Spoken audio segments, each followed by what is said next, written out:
dira toujours, si vous souhaitez attirer les bonnes opportunités vers vous, magnétiser tout endroit dans lequel vous vous trouvez, développer la confiance en vous. On va même vous donner quelques astuces pour le faire.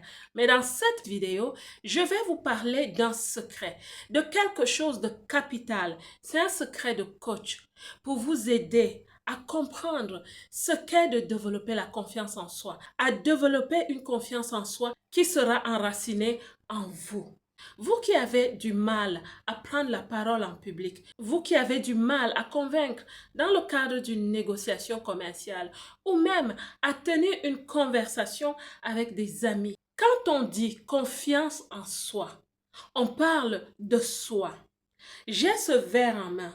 Si je vous parle de ce verre et que vous avez confiance en ce verre, c'est parce que ce verre a des attributs. C'est parce que sur ce verre, il y a un message. Good morning.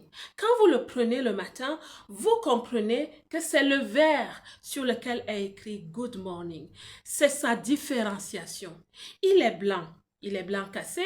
C'est un beau verre, facile à utiliser. Il n'a pas de craque. C'est un verre sécure. Alors, quand vous avez confiance en vous, vous avez confiance en quoi? C'est pourquoi le premier secret que je vais vous donner dans cette vidéo est de développer le charisme authentique. Dans le charisme authentique, vous avez la confiance en soi. Et dans la confiance en soi, il y a le mot soi. Je vous parle ici d'identité. Quand on parle de confiance en soi, on parle de confiance en qui vous êtes, en la personne intrinsèque que vous êtes. On parle de vous en tant qu'être qui a un caractère, une personnalité. Est-ce que vous vous êtes jamais demandé qui est-ce que vous êtes? Est-ce que vous connaissez vos forces, vos faiblesses? Est-ce que vous savez ce qui vous fait peur, ce qui peut vous traumatiser dans la vie? Est-ce que vous connaissez quel type de personne vous êtes? Alors, quand on parle d'avoir confiance en soi, soi c'est qui? Si le soi n'est pas défini, ça va être difficile pour vous d'avoir confiance en ce soi. Je parle aussi de vos dons, de vos capacités. Est-ce que vous savez en quoi vous êtes bon? Vous êtes sur la terre pour une raison. Qu'est-ce que vous aimez faire? Pourquoi est-ce qu'on vous félicite facilement? Quel est votre don? Ça fait partie de cela. Quand vous connaissez en quoi vous êtes bon, quelles sont vos compétences, votre don devient un talent, le talent devient un jour une compétence, la compétence une expertise et ainsi de suite. Est-ce que vous vous connaissez? Alors quand on vous dit pour développer la confiance en soi, il faut faire ceci ou cela, je vous dis dans cette vidéo aujourd'hui, pour développer la confiance en soi, il faut d'abord connaître ce soi. Parce que de la confiance va se développer l'estime. Plus vous avez estime de vous-même, plus vous savez de quoi vous êtes capable, plus vous savez le faire, plus vous développez la confiance en soi. Donc, la première clé, c'est de connaître son identité. C'est de travailler sur son identité, son caractère, sa personnalité, ses forces, ses faiblesses. Qu'est-ce qu'on aime? Bref, sa personnalité. La deuxième chose que je vais vous conseiller, c'est que votre ambition est légitime. Énormément de personnes ont des doutes. Le doute par rapport à qui elles sont. Le doute par rapport à ce qu'elles font. Je parle aux femmes qui sont dans la diaspora. Dans la diaspora, il y a énormément de personnes qui doutent d'elles-mêmes. Il y a des femmes qui se remettent très souvent en question. C'est ces personnes qui culpabilisent d'être venues en Occident. Elles se demandent encore pourquoi suis-je là? Parfois, après 15 ans de vie en Occident, tu te demandes encore pourquoi tu es là. Tu te perds du temps. Tu te freines, ma belle. Tu es en train d'accélérer et de freiner au même moment. Ça ne marche pas. C'est pour ça que des personnes tournent en rond. Arrêtez de douter de vous, mes belles. Arrêtez de douter de qui vous êtes. Arrêtez de douter de votre vision, de douter de votre secteur d'activité. Il y a des femmes entrepreneurs qui se demandent encore en pleine activité, est-ce qu'elles ont fait le bon choix? Le doute. Ton ambition est légitime. Et écoute, ma belle, si tu échoues, tu as échoué. Tu ne seras ni la première ni la dernière. Ça paraît un peu dur, n'est-ce pas? Mais je souhaite te dire que l'échec fait partie du processus. L'échec fait partie du système.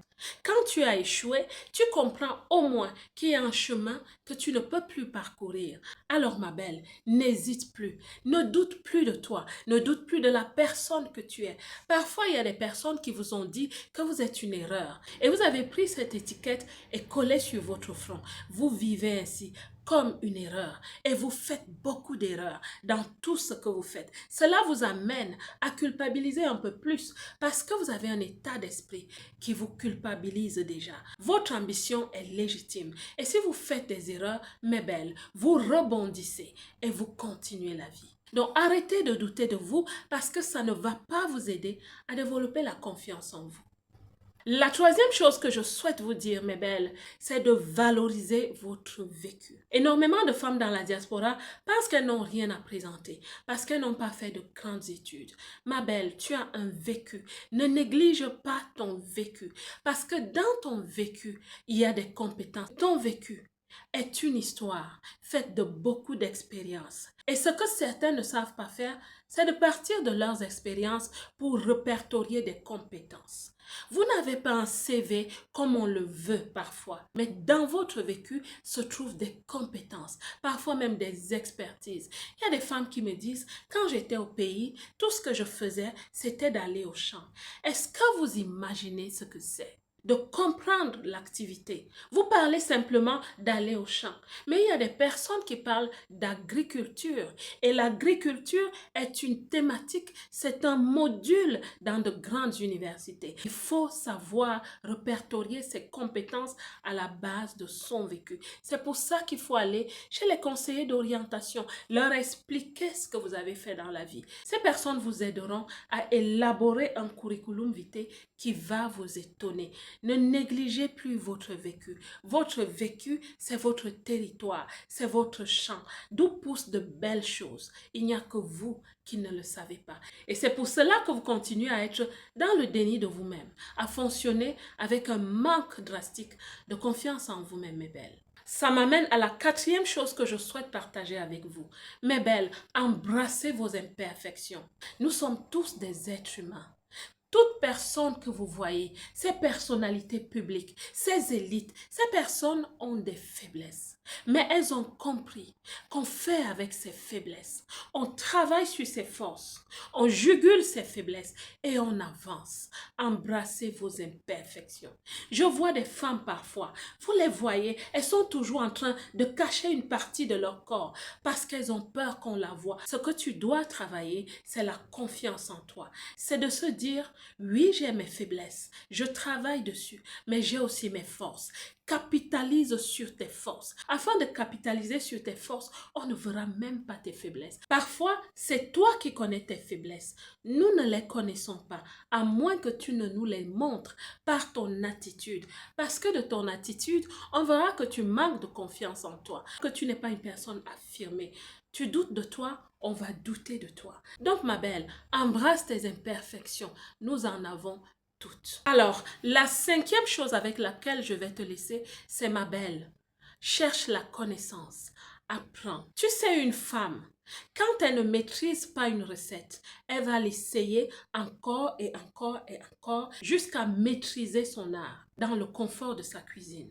À un moment donné, elle va maîtriser et elle va époustoufler tout le monde sur la table. C'est ce que je te conseille. Si tu ne comprends pas quelque chose, si tu as peur de ne pas savoir énoncer tes idées devant les gens, dans un certain domaine de connaissances, commence à lire des livres dans cette spécialité. Commence à te former. Commence à chercher l'érudition. Plus tu connais, plus tu auras confiance en toi. Plus tu connais, plus tu prendras la parole en public, que ce soit au travail, dans le cadre d'un verre avec tes amis. Il y a des personnes dans la diaspora qui ne disent pratiquement rien durant des conversations entre amis. Pourquoi? Parce qu'elles ont peur de dire des choses qui sont bizarres à entendre. Sois donc cette femme qui brille avec des paroles de sagesse, des paroles intelligentes, des paroles qui apportent aux autres. La lecture nous aide à développer notre cerveau. Et plus notre cerveau est illuminé, plus il rayonne. Il rayonne en beauté, il rayonne en sagesse, en intelligence. Quand on lit, on devient une personne belle. Parce que quand tu dis de belles choses devant les gens, on ne regarde plus à tes imperfections. On comprend que tu es une personne ressource, une personne vers qui on peut aller pour apprendre des choses. Parfois, on commence à t'inviter à des fêtes, à prendre le café avec plusieurs personnes.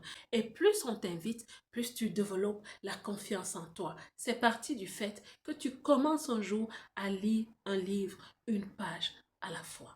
Donc, la belle diaspora, je m'arrêtais en ce samedi pour faire cette causerie avec toi. La confiance en soi fait partie de notre richesse parce que c'est un levier qui nous aide. Quand tu rayonnes la confiance en toi, les autres te font confiance et cela attire vers toi des opportunités. Tu rayonnes quelque chose de spécial. On va parler d'aura, charisme authentique qui va magnétiser et qui fera de toi une belle personne partout où tu vas. J'espère que cette vidéo va te parler.